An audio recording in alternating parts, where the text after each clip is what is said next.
আদাব, নমস্কার। আমি ডাক্তার গৌতম দত্ত। দত্ত হোমিও কেয়ারের পক্ষ থেকে আপনাদের সকলকে আন্তরিক প্রীতি ও শুভেচ্ছা জানাচ্ছি। আশা করছি সকলেই ভালো আছেন।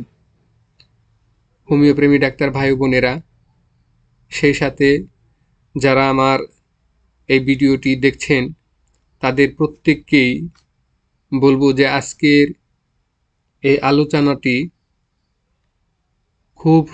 খুবই গুরুত্বপূর্ণ একটি আলোচনা।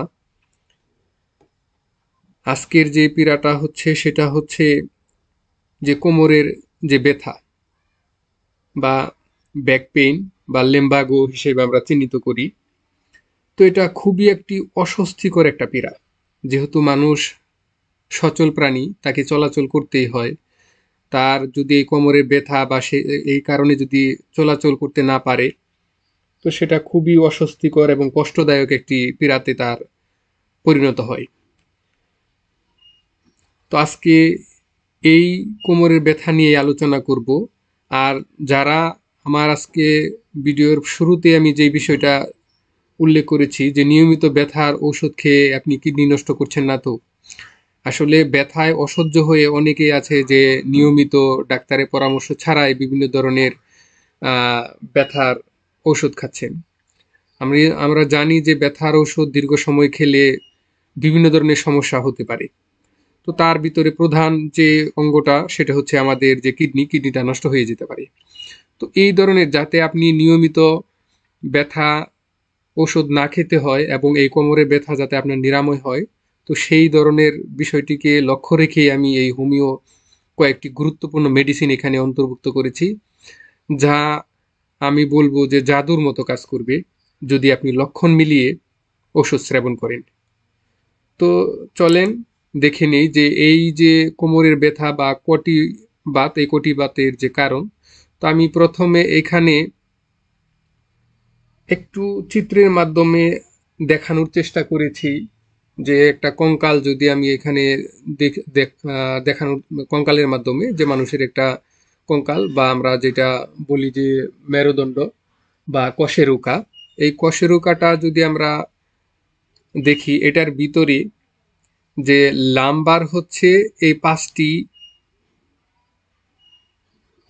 এক হচ্ছে, এটাকে আমরা লাম্বার, অথবা আমরা যদি রিপোর্ট গুলাতে দেখি, এক্স রে রিপোর্ট বা অন্য কিছুতে দেখি, তো এখানে বলা হয় যে কোন অঙ্গটাতে মূলত আক্রান্ত। এখানে L1, L2, L3, L4, L5 এইভাবে এখানে চিহ্নিত করা হচ্ছে।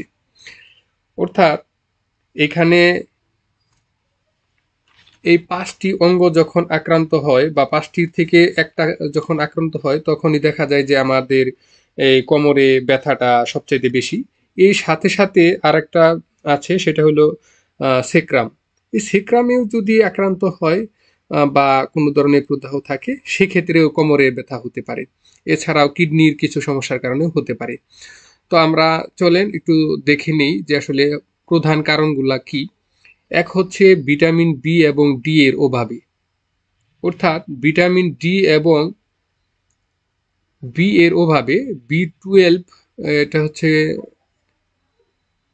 হ্যাঁ, বি 12 যেটা আছে, আমরা বি 12 সেটার কারণে ওটা হতে পারে এবং ভিটামিন ডির কারণে হতে পারে। আর এই সমস্যাটা আমি ইদানিং লক্ষ্য করছি আমার চেম্বারে, যেগুলো দেখছি যে পুরুষ রোগীর তুলনায় মহিলা রোগীরাই সবচেয়ে বেশি পরিমাণে আক্রান্ত এবং তারাই আসছে। এবং সেটারও কিছু যুক্তিযুক্ত কারণ আছে, সেটা আলোচনা করতে গেলে আর একটু বিস্তারিত ভিডিওটা বড় হয়ে যাবে। তো এটার কারণ হচ্ছে যে আসলে ভিটামিন ডির পরিমাণটা মহিলাদের শরীরে অনেক কম থাকে, যার কারণে ক্যালসিয়ামটা শরীরে ওইভাবে অ্যাবজর্ব হয় না। কারণ তারা সবসময় কাপড় বা শাড়ি, যেটা আমরা বলি যে সেটার মাধ্যমে সমস্ত শরীরটা মানে ঢাকনা অবস্থায় বা ঢেকে রাখে, যার কারণে রৌদ্র সংস্পর্শ ছাড়া আমরা জানি যে ভিটামিন ডি এবং ক্যালসিয়ামটা শরীরে অ্যাবজর্ব হয় না। তো এই অবস্থাটা তাদের হয় না বিদায়ী দেখা যায় যে তাদের এই ঘাটতিটা হয় এবং শরীরের যে হাড়গুলো আছে সেগুলো দুর্বল হয়ে যায়। আর 2 নাম্বার যেটা আছে যে শীতল অবস্থায় এবং ভিজে ঠান্ডা লেগে, অর্থাৎ শীতল শীতল অবস্থায় এবং বেশি সময় যদি ভিজে এবং ঠান্ডা লেগে, সেক্ষেত্রেও কটিবাত হতে পারে। এবং ভারী জিনিস উত্তোলন করার কারণেও সেটা হতে পারে। অত্যাধিক ওজন বহন করার কারণে হতে পারে। এবং কিডনির যে সকল সংক্রমণ বা কিডনিতে যদি গলস্টোন যেটা আমরা বলি বা পাথর যদি থাকে, সেই ক্ষেত্রেও কোটি বা কোমরে ব্যথা হতে পারে, এবং অতিরিক্ত যদি ওজন থাকে, অতিরিক্ত ওজনের কারণেও সেটা হতে পারে। এছাড়াও 6 নাম্বার যেটা অন্তর্ভুক্ত করেছি, কিছুটুকু আগে আলোচনা করা হয়েছে, সেটা হচ্ছে কি লাম্বার এবং সেক্রামের যে হাড় যদি ক্ষয় থাকে, বা আমরা যেটাকে বলি অস্টিওপরোসিস, সেই ধরনের সমস্যা যদি থাকে, বা অস্টিও আর্থ্রাইটিস সেটাও আমরা বলতে পারি। তো এই ধরনের যদি থাকে, সেই ক্ষেত্রে মানে কটিবাত বা কোমরের ব্যথা হতে পারে।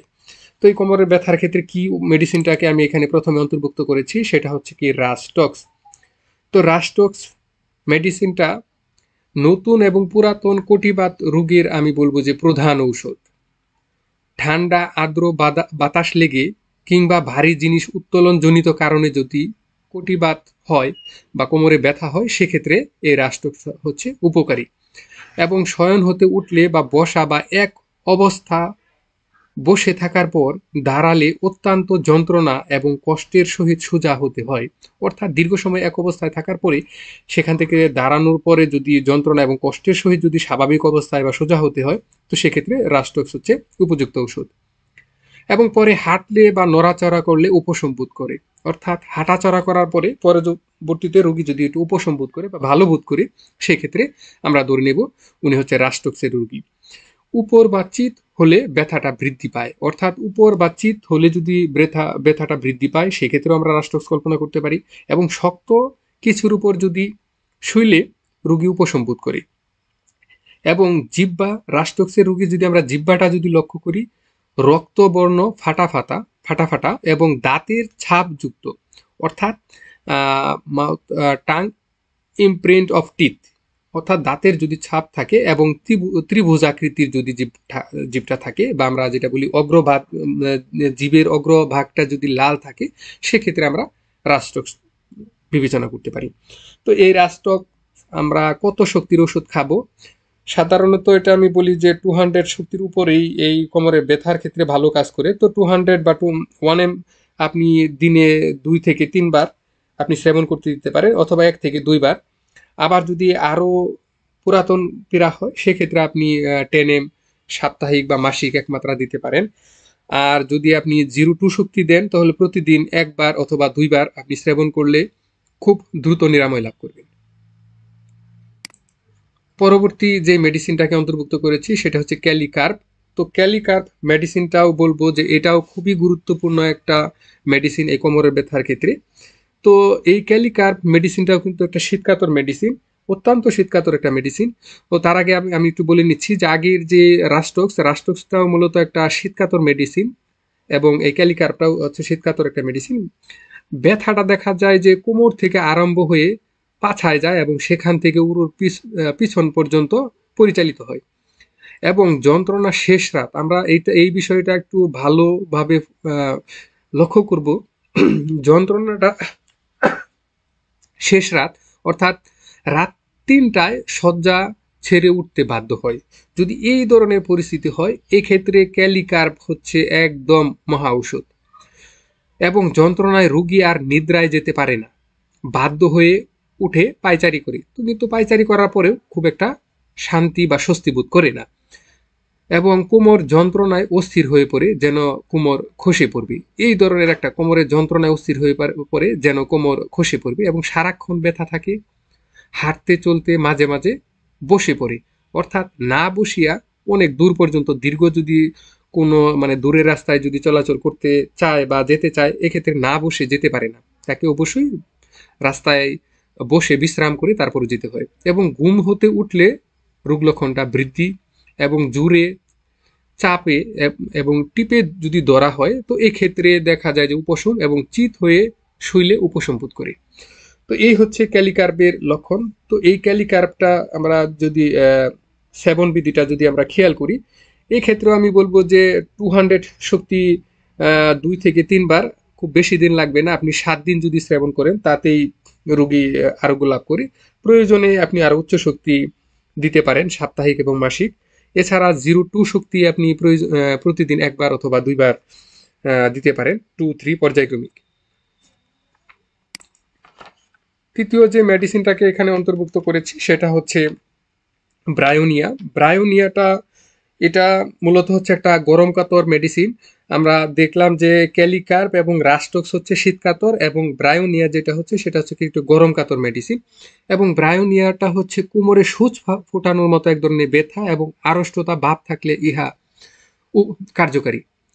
রোগীর কোমর ব্যথায় চুপ করে বসে বা শুয়ে থাকলে আরাম, অর্থাৎ যদি চুপ করে বসে থাকে বা শুয়ে থাকে সেক্ষেত্রে আরাম, এবং নাড়াচাড়া বা চলাফেরায় করলে যদি বৃদ্ধি হয় এই ক্ষেত্রে অব্যর্থ ঔষধ হচ্ছে এই ব্রায়োনিয়া। অর্থাৎ সোজা হয়ে বসে থাকা তার জন্য কি অসম্ভব, আবার সোজা হয়ে বসে থাকাটাও তার জন্য অসম্ভব। তো এই ব্রায়োনিয়াটা আমি বলবো যে 200 থেকে 1 M শক্তি দিনে 2 থেকে 3 বার এটা সেবন করতে দেওয়া যায়। আর প্রয়োজনে আর উচ্চ শক্তি আর 0 2 বা 3 শক্তি যদি আপনি প্রতিদিন একবার দিলেই রোগী খুব দ্রুত নিরাময় লাভ করবে। এবার যে মেডিসিনটাকে অন্তর্ভুক্ত করেছি সেটা হচ্ছে বারবেরিস, বারবারিস বোলগারিস। এটাকে আমরা যদি দেখি যে সব সময় কোমর অসারতার সহিত, অর্থাৎ যদি তার ওইখানে অনুভূতিটা কম থাকে এবং টাটানি ব্যথা থাকলে এটা হচ্ছে একটি উত্তম ঔষধ। ব্যথাটা কি ধরনের ব্যথা থাকবে? টাটানি যদি ব্যথা থাকে সেক্ষেত্রে হচ্ছে উত্তম ওষুধ হচ্ছে এই বারবারিস। আর একটা বিষয় সবচাইতে বেশি করে খেয়াল রাখতে হবে, সেটা হচ্ছে যকৃৎ এবং পিত্তশূল, যেটাকে আমরা বলছি যে গলস্টোন কলিক, ব্যথা সহ মূত্রথলি বা প্রস্রাবে যদি গুলযুগ থাকলে এটা হবে একদম মহা ঔষধ। তো আমি এটা বলছি যে অর্থাৎ প্রস্রাবের গুলযুগ ছাড়া সহজে আসলে বারবারিস বুলগারিসটা দেওয়া যায় না। যদি এই ধরনের প্রস্রাবের গুলযুগ থাকে এবং কোমরে যদি ব্যথা থাকে বা পিত্তশূল থাকে, তো এই ক্ষেত্রে সবচাইতে বেস্ট মেডিসিন হচ্ছে বারবারিস বুলগারিস। তো এটা সোজা হয়ে হাঁটতে বা চলাফেরা করলে বা শয়ন হতে সহজে দাঁড়াতে পারে না বা উঠে দাঁড়াতে কষ্ট হয়। রোগী যদি কিডনি হতে প্রস্রাব থলি পর্যন্ত সূচ ফুটানোর মতো যদি ব্যথা থাকে এক্ষেত্রে বারবারিসটা আমরা কল্পনা করতে পারি। এবং বারবারিসের রোগীর যেটা আমরা জিভটা যদি দেখি, তার জিভের যে অগ্রভাগটা সেটা হচ্ছে কি পিম্পলস বা ফুসকুড়ি থাকে, এই হচ্ছে বারবারিস। তো এই বারবারিসটার ক্ষেত্রে আমি নিম্ন শক্তিটা সবচেয়ে ভালো কাজ করে, আপনি মাদার টিংচার অথবা 1X বা 3X শক্তি এটা ব্যবহার করা যায়। আমি মাদার টিংচারটাই সবচেয়ে বেশি এই ক্ষেত্রে ব্যবহার করি। তো আপনি মাদার টিংচার 5 থেকে বয়স অনুপাতে 5 থেকে 10 ফোঁটা আধা কাপ পানিতে মিশিয়ে প্রতিদিন 2 থেকে 3 বার রোগীকে সেবন করতে দিলে রোগী খুব দ্রুতই নিরাময় লাভ করবে। আর যদি আপনি 50 সহস্রতমিক পদ্ধতি অর্থাৎ 0 2 বা 3 শক্তি যদি দেন তাহলে দিনে একবার দিলেই রোগী খুব দ্রুত আরোগ্য লাভ করবে। 5 নম্বর যে মেডিসিনটা দিয়েছি সেটা হচ্ছে নাক্স বম বা নাক্স বমিকা। তো এই নাক্স বমিকাটা যদি আমরা দেখি সেটা হচ্ছে অত্যাধিক পরিশ্রম বোঝা বা ভারী জিনিস উত্তোলনে কোমর থেকে পিঠ পর্যন্ত যদি ব্যথা থাকে, অর্থাৎ কোমর থেকে পিঠ পর্যন্ত যদি ব্যথা এবং ব্যথা এত বেশি থাকে যে কেহ না ধরলে রুগী তার বিছানা থেকে উঠতে পারে না, এই ধরনের যদি অনুভূতি থাকে, নাক্স ভূমিকা হচ্ছে এক্ষেত্রে বেস্ট মেডিসিন। এবং কোমরের যন্ত্রণা রাতে শয়ন অবস্থায় বৃদ্ধি পায়, রাত্রে তার মানে শয়ন অবস্থায় বৃদ্ধি পায় এবং বিছানা হতে না উঠে সে পার্শ্ব পরিবর্তন করতে পারে না, অর্থাৎ এক পাশ থেকে যদি আর এক পাশ হতে চায় বা পরিবর্তন করতে চায় শোয়া অবস্থায় পারে না, রোগীকে অবশ্যই উঠে বসতে হয় এবং বসে পার্শ্ব পরিবর্তন করে তাকে শুতে হয়। এবং জিহ্বাটা যদি আমরা লক্ষ্য করি নাক্স ভূমিকার, যে তার প্রথম যে অংশটুকু আছে, যে প্রথম ভাগটা থাকে সেটা হচ্ছে পরিষ্কার থাকে এবং পিছনের যে অর্ধ ভাগটা, আদা যে অর্ধেক যে ভাগটা থাকে সেটা লোমাবৃত থাকে, ছোট ছোট লোমাবৃত ভাব থাকে এই ধরনের। তো এই ক্ষেত্রেও আমি বলবো যে আপনি 200 শক্তি এবং 1M শক্তি এটা আপনি ব্যবহার করতে পারেন দিনে একবার। আবার যদি আপনি পুরাতন হয় সেক্ষেত্রে 10M বা তার উচ্চ শক্তি আপনি 15 দিনে বা 7 দিনে একমাত্রা ব্যবহার করতে পারেন। আর 0 2 বা 50 সহস্রতম পদ্ধতির 0 2 বা 3 শক্তি ব্যবহার করলে প্রতিদিন একবার সেবন করলে রোগী দ্রুত নিরাময় লাভ করবে। এবার সর্বশেষ যে মেডিসিনটাকে আমি অন্তর্ভুক্ত করেছি সেটা হচ্ছে এসকিউলাস হিপ। তো এসকিউলাস হিপ যেটা হচ্ছে কোমরের ব্যথায় সহিত যে অসরোগ যদি বর্তমান থাকে সেটা আমি বলবো যে সোনায় সোহাগা। যদি আপনার কোমরের ব্যথার সহিত যদি অর্শরোগ থাকে বা বর্তমান থাকে, সেই সাথে তার কোমরে ব্যথা থাকে, সেক্ষেত্রে উৎকৃষ্ট ঔষধ হচ্ছে এই এসকিউলাসিড। এবং সব সময় কোমরে ব্যথা থাকে, ব্যথাটা দেখা যায় যে আগে আমি ওখানে অন্তর্ভুক্ত করেছি, সেটা হচ্ছে যে সেক্রাম এবং উরু দেশ পর্যন্ত আক্রান্ত হয় ব্যথাটা, এবং ব্যথা সামনের দিকে ঝুঁকলে এবং হাঁটা চলা করলে ব্যথাটা বৃদ্ধি পায়, এবং হাঁটার সময় পা দুটো ভিতরের দিকে বেঁকে যায়, এবং বসা হতে উঠলে বৃদ্ধি। তার জিভটা যদি আমরা লক্ষ্য করি, জিভ হচ্ছে জ্বালাকর, অর্থাৎ জিভটা মনে হয় পুড়ে গেছে, এই ধরনের একটা ভাব, জ্বালাকর এবং লালা স্রাব থাকে। এই হচ্ছে আজকের আলোচনার আমার যে 6টি মেডিসিন। এই 6টি মেডিসিন থেকে আপনি লক্ষণের ভিত্তিতে একটি মেডিসিন যদি আপনি নির্ধারণ করে আপনি খান, তো অবশ্যই আপনি আপনার ব্যথা যে অবস্থা আছে সে থেকে আপনি পরিত্রাণ পাবেন। তো আমার এই ভিডিওটি যদি আপনাদের ভালো লাগে, অবশ্যই আমার চ্যানেলটিকে সাবস্ক্রাইব করবেন, এবং আমার যদি কোনো বিষয় বলার ক্ষেত্রে যদি আপনাদের কোনো ভুল ত্রুটি থাকে, বুঝতে যদি সমস্যা হয়, বা আমার স্পেলিং বা কোনো কারণবশত যদি আপনার বুঝতে সমস্যা হয়, আমার কমেন্ট বক্সে জানাবেন, আমি যথাসময়ে তা সংশোধন করে সঠিকটা জানানোর চেষ্টা করব। এবং আপনার যদি ঔষধ খাওয়ার ক্ষেত্রে কোনো ধরনের জটিলতা সৃষ্টি হয় বা মনে করেন, আমার কমেন্ট বক্সে জানালে আমি যথাসময়ে উত্তর দেওয়ার চেষ্টা করব। তো ধন্যবাদ সকলকে, ভালো থাকবেন।